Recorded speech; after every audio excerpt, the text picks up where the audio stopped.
Friday ഫ്ലെയിമിലേക്ക് എല്ലാവർക്കും സ്വാഗതം. ഇന്ന് ഞാൻ ഉണ്ടാക്കാൻ പോകുന്നത് എല്ലാവർക്കും ഇഷ്ടപ്പെട്ട ഒരു പലഹാരമായ നെയ്യപ്പമാണ്.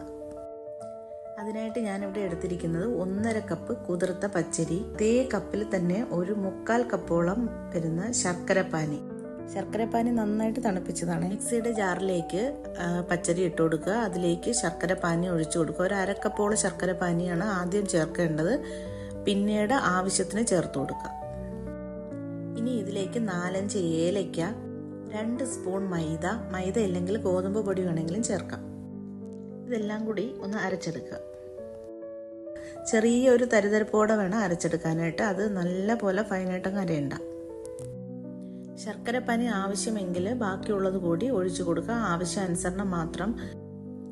ദോശമാവൊക്കെ ഇല്ലേ, അതിൻ്റെയൊക്കെ കുറച്ചും കൂടെ ഒരു തിക്കോട് കൂടിയൊരു കൺസിസ്റ്റൻസിയാണ് കിട്ടേണ്ടുന്നത്.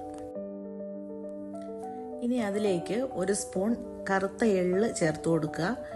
ഒരു 1/2 ടീസ്പൂണോളം ജീരകപ്പൊടി, വറുത്ത് പൊടിച്ചതാണ്, ജീരകപ്പൊടി ചേർത്ത് കൊടുക്കുന്നുണ്ട്. ഒരു 1/4 ടീസ്പൂണോളം സോഡാപ്പൊടി ചേർത്ത് കൊടുക്കുന്നുണ്ട്. അതിൻ്റെ കൂടെ തന്നെ ഒരു പിഞ്ച് ഉപ്പും കൂടി ചേർത്ത് കൊടുക്കുന്നുണ്ട്.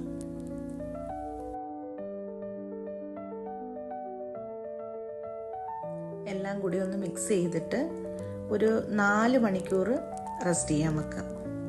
മിനിമം 4 മണിക്കൂറെങ്കിലും വെക്കണം.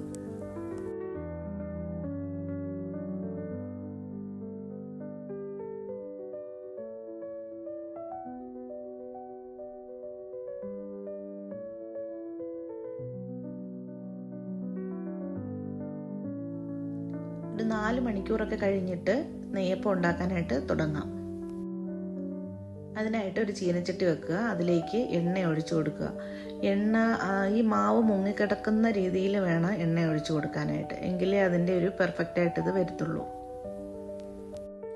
എണ്ണ നന്നായിട്ട് തിളച്ചതിന് ശേഷം മാത്രം ഓരോ തവിയായിട്ട് ഇങ്ങനെ മാവ് കോരി ഒഴിച്ചു കൊടുക്കുക.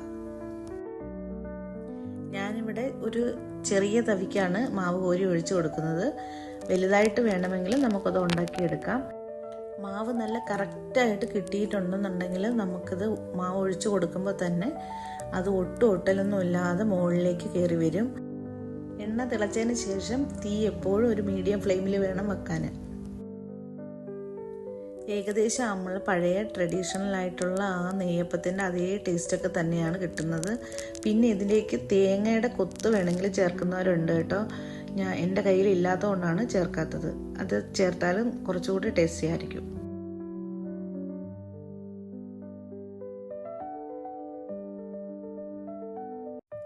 ഇനി നെയ്യപ്പമൊക്കെ കഴിക്കണമെന്ന് തോന്നുമ്പോൾ എല്ലാവരും ഇതേ രീതിയിലൊന്ന് ട്രൈ ചെയ്ത് നോക്കെ.